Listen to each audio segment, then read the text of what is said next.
उत्तर प्रदेश की शिक्षा से जुड़ा हुआ है और मेरी वकालत ही 1,78,000 शिक्षा मित्र जो थे, जो प्राइमरी के रीढ़ थे, उनके संघर्षों से शुरू हुई थी और यहाँ तक हूँ। देश के लोगों को बहुत सी जानकारियां नहीं होती है।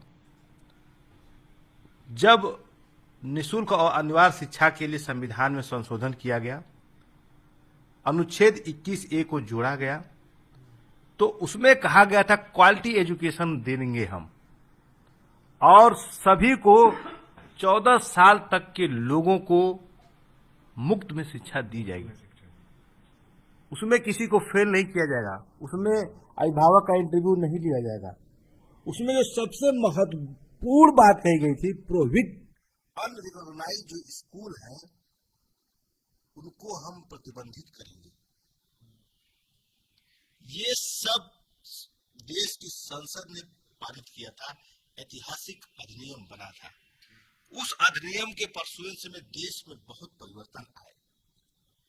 उसमें उस समय 5 लाख से ज्यादा टीचरों की आवश्यकता महसूस की गई और टीचर से सिर्फ 1 लाख।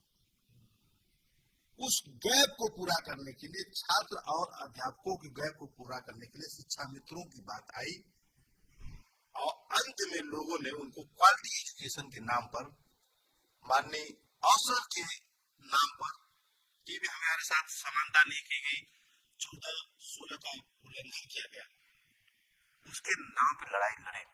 मैंने बताया कि मैं उत्तर प्रदेश प्राथमिक शिक्षा मित्र संघ जो है उसका विधिक सलाहकार हूं। अब मुझको उस समय के तत्कालीन माननीय गाजी इमामवाला ने मुझको बनाया था विधिक सलाहकार। वो पूरे संगठन की सहमति थी। आज हमारे बीच में स्वर्गीय रमेश मिश्रा नहीं है।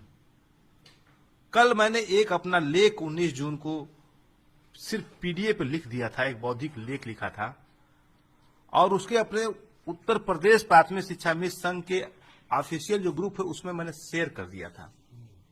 तो मेरे ही शिक्षा मित्र जो विचारधाराओं से, पेशे से सबसे मुझसे जुड़े हुए हैं, लेकिन उन लोगों ने कहा कि इस समय वो समय नहीं है कि आप सरकार की मुखालफत करें, इस लेख को आप डिलीट कीजिए। लेकिन उसमें भी बहुत से समर्थक हमारे लोग आ गए। समर्थक क्या कि उसको मानने वाले कि नहीं, जो वकील साहब लिखा है उन्होंने लेख को नहीं करेंगे।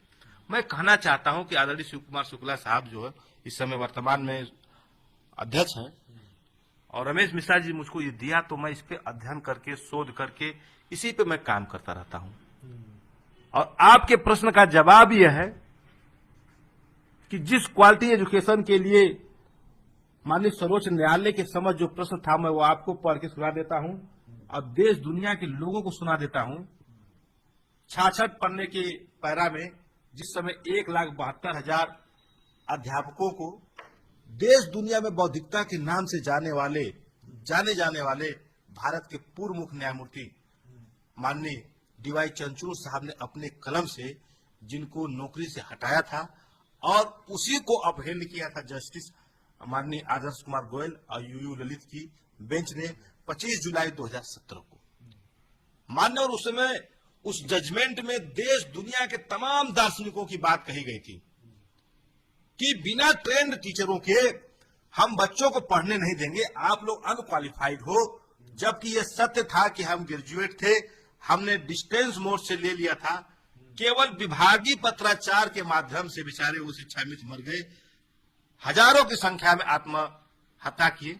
मेरे ग्रुप में जो लोग मेरा मुखालफत करें उनसे मैं कहना चाहता हूं, आप मेरा कितना भी विरोध कर लोगे, लेकिन शिक्षा मित्रों के हित की बात मैं जब तक जीवित रहूंगा उनके बारे में सोचूंगा, उनके बारे में लिखूंगा। मैं आपसे कहना चाहता हूं प्राइमरी एजुकेशन की जो रीढ़ थे वो शिक्षा मित्र थे। वे उसी गांव के निवासी थे, वे इसी गांव के सबसे मेरिटोरियस कैंडिडेट थे। वे education management committee, village education management committee के जो चयनित समिति थी, education management committee, village education management committee की जो चयनित समिति थी, उसके द्वारा एकदम प्राथमिकता पे अच्छे मार्कों के आधार पे वो चयनित लोग थे। शिक्षा दीक्षा बढ़ाए अब प्रश्न आपके सामने जो मैं बाद में बताना चाहता था, आज स्थिति आपने कहा कि 5000 प्राथमिक विद्यालयों को मर्ज करने का, समायोजन करने का, उनको बंद करने का जो काम चल रहा है उसको कैसे देखते हैं? तो जो अब तक मैंने बात बताई उसको मैं ऐसे देखता हूं कि जिस क्वालिटी एजुकेशन के लिए आपने शिक्षा मित्रों को हटाया, आपने जो क्वालिटी वाले सरकारी टीचर थे जिनको 65 से 80 हजार रुपये तक मिलता है, वे लोग अपने विद्यालय में 50 लड़के नहीं ला पाए। 50 लड़के से जिस विद्यालय में कम है, ऐसे विद्यालयों की संख्या को दूसरे विद्यालय में मर्ज किया जाएगा।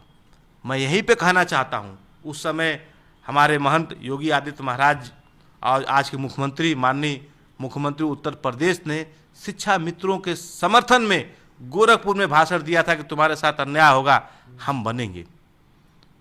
आज उन्हीं के जनपद में एक रिपोर्ट में पढ़ रहा था कि 500 ऐसे विद्यालय हैं जिसमें 50 से लोगों की संख्या, छात्रों की कम है।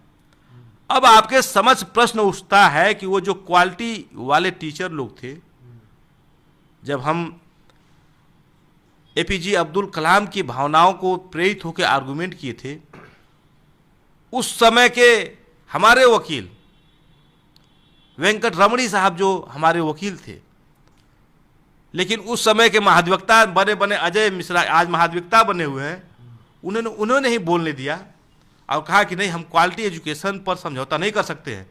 मैं प्रश्न करता हूं केंद्र सरकार और राज्य सरकार से, आपने मैग्ना कार्टा के आधार पर देश में ये सर्व शिक्षा अभियान का मुहिम चलाया था, लेकिन वहां पे लड़के क्यों कम हुए, उसका जो मौलिक कारण मैं बता देता चाहता हूं। अध्ययन किया हूं, बहुत से इससे संबंधित लोगों से बात किया हूं और ये बताया हूं। मैं वकील हूं, उदाहरण के रूप में मान लीजिए मुझे चीफ जस्टिस कोर्ट में जाकर आपकी केस की पैरवी करना है। आपने मुझे फाइल प्रदेश में या किसी प्राथमिक विद्यालय में जो अध्यापक है उसको शिक्षण से ज्यादा अन्य काम कराया जाता है। उदाहरण दे दूं आपको, उसको शिक्षा देने के अलावा अन्य प्राथमिक वाले काम है। आपको सुबह सुबह प्रधानाचार्य जाना है तो मिड डे बनना है, उनको लौकी, कोहड़ा, तोरई, मौसमी आम, संतरा, मौसमी आम, संतरा, मौसमी, सब्जी, दाल, तेल, मिर्च। आपको किताब नहीं छूना है सुबह सुबह, आपको अपनी गाड़ी स्टार्ट करने से पहले आपको ये सब बैग में रख के ले जाना पड़ेगा। वहां गए तो उसके बाद आपके पास ये अधिकारी लोग बैठे हुए हैं लखनऊ में, वहां से भेज दिए जो है सिलेबस की, आज आपको ये पढ़ाना है। उनको कुछ बेसिक ज्ञान ही नहीं है, जान डीवी का भी ज्ञान नहीं है। जो बीएड का पहला अध्याय पढ़ाया गया है कि किसी भी जान डीवी का जो प्रिंसिपल ऑफ एजुकेशन है ट्रायंगुलर है, टीचर होना चाहिए, स्टूडेंट होना चाहिए, इन्वायरमेंट होना चाहिए। मैं दिल्ली में एसी में बैठा हूं और हमारे गांव ग्राम सभा चंगईपुर में भयंकर गर्मी पड़ रही है, आप यहां से भेज दिए सिलेबस आज की आज आप जो है दूसरे चीज को पढ़ाइए, ये संभव है? इनको जानकारी मैं कहना चाहता हूं कि टीचरों से जनगणना, पशु गणना, मिड डे मील, उसके बाद आधार कार्ड बनवाना, उसके बाद उनका पैन कार्ड जो बनवाना, उनका जन्मपत्री बनवाना, उनका जो काम नहीं वो करवाना। ये स्थिति आई क्यों, ये भी आप जान लीजिए पत्रकार महोदय, जान लीजिए कि जैसे आपने कहा कि हम राइट टू जो एजुकेशन उसका कंप्लीट कर रहे हैं, सरकारी विद्यालय के बगल 1 किलोमीटर के अंदर में कोई गैर सरकारी विद्यालय के बाउंड्री से सटे हुए अनएडेड कॉलेज, गैर मान्यता प्राप्त कॉलेज, प्राइवेट कॉलेज धड़ल्ले से चल रहे हैं। जो आपकी जो सेंटर एक्ट है उसका वायलेशन, इस पे आपने कोई काम नहीं किया।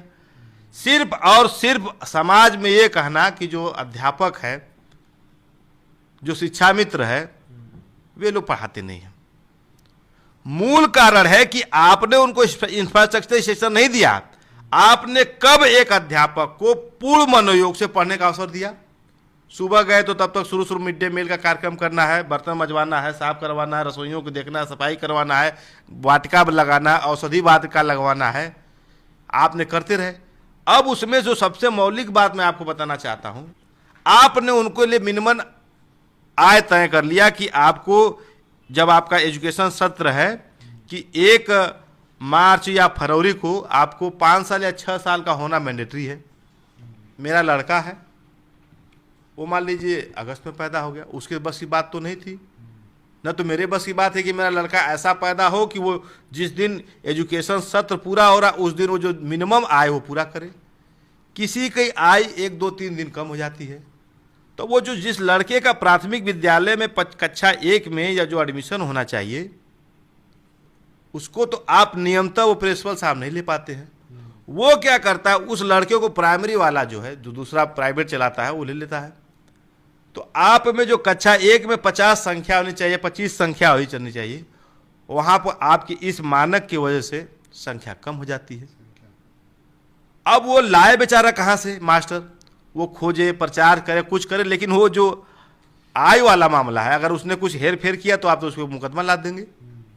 अब की बात करेंगे तो जस्टिस आदर्श कुमार गुप्ता का जजमेंट जो है देश के न्यायिक इतिहास में जो है विवाद का केंद्र बन जाएगा। उसी न्यायालय के निर्णय को मानते हुए 10,000 रुपये मात्र शिक्षा मित्रों का दिया जा रहा है। आप बताइए 10,000 में आपका जीवन कैसे चल सकता है। वहीं पर सरकारी अध्यापक लोग 60,000 65,000 पा रहे हैं, 80,000 पा रहे हैं, और एक 10,000 पा रहा है, उतने समय काम कर रहा है, वही पढ़ाई कर रहा है। तो मैं उसमें नहीं जाना चाहता हूं। मुझे मात्र इतना कहना है कि उत्तर प्रदेश में ये जो कुछ हो रहा है ये आपसी फूट की वजह से भी हुआ है। जब उनका साथी शिक्षा मित्र असामाजित होकर उसका निरस्त हो रहा था तो जो सरकारी टीचर लोग थे, प्रधानाचार्य थे, उनको आज दर्द हुआ है कि जहां वे आज प्रधानाचार्य थे वो दूसरे स्कूल में जाएंगे तो वहां भी एक प्रधानाचार्य रहेगा। अगर वो सीनियर है तो वो अपना जूनियर बन रहेंगे। बहुत सी स्थिति जो है स्पष्ट नहीं हो रही है। हमारा मात्र इतना कहना है कि अब समय आ गया है कि लोगों को अपने हितों के लिए संवैधानिक दायरे में रहते हुए कर्मचारी संगठनों को अपने खुल के बात रखनी चाहिए। माननीय योगी आदित्यनाथ जी एक बड़े सुलझे हुए मुख्यमंत्री हैं। वे लोगों की समस्याओं को सुनेंगे, साथ ही साथ जो मौलिक बातें हैं कि संख्या क्यों कम हो रही है, जन जागृति लाई जा, लोगों को सरकारी विद्यालय में पढ़ने के लिए प्रोत्साहित किया जा, अध्यापकों को केवल और केवल सिर्फ शिक्षा का काम किया जा, अन्य जो काम होते हैं पशु गणना, जल गणना, पेड़ गणना, मिट्टी खोदना, आपदा आ गई, पौधे लगवाना, आधार बनवाना, ई आधार कार्ड बनवाना, जागृति करना, इससे रोकते हुए केवल अगर शिक्षा के काम किया जाएगा तो मैं समझता हूं कि उत्तर प्रदेश जो यूनाइटेड नेशन का कार्यक्रम था कि लोगों को फ्री एंड कंपलसरी दिया जाए, मैग्ना कार्टा का जो एम था उसको पूरा करने में सक्षम है। अब देखिए जो विपक्षी पार्टी के लोग हैं वो सिर्फ प्रेस कॉन्फ्रेंस करते रहे। अरे आप ये जनहित से जुड़ा हुआ मुद्दा है, आपको अपने लोगों से कहना चाहिए कि आइए आप लोग कांसीराम उपवन में चाहे लखनऊ में एक बड़ी आप लोकतांत्रिक रैली करके सरकार को संदेशा दीजिए कि देखिए आप जो है प्राइमरी स्कूल के अपनी कमियां छिपाने के लिए उन नौनिहाल बच्चों को जो 1 किलोमीटर में पढ़ने किसी तरह से अपने जाते हैं उनको वंचित मत कीजिए। मुझे भी वो दिन याद आते हैं जब मैं अपने प्राथमिक पाठशाला ग्राम चंगईपुर में पढ़ता था तो बैठने के लिए हम लोग को सर डेस्क नहीं था, लिखने के लिए प्रिंसिपल साहब के पास चाक नहीं होती थी, तो हम जो बच्चे थे घर से चाक ले जाते थे, घर से कपड़े ले जाते थे। चांद छाप यूरिया का जो बोरा होता था वो सबसे मन पसंद होता था, उसी का हम लोग अपना बैग बनवाते थे, उसी पर हम लोग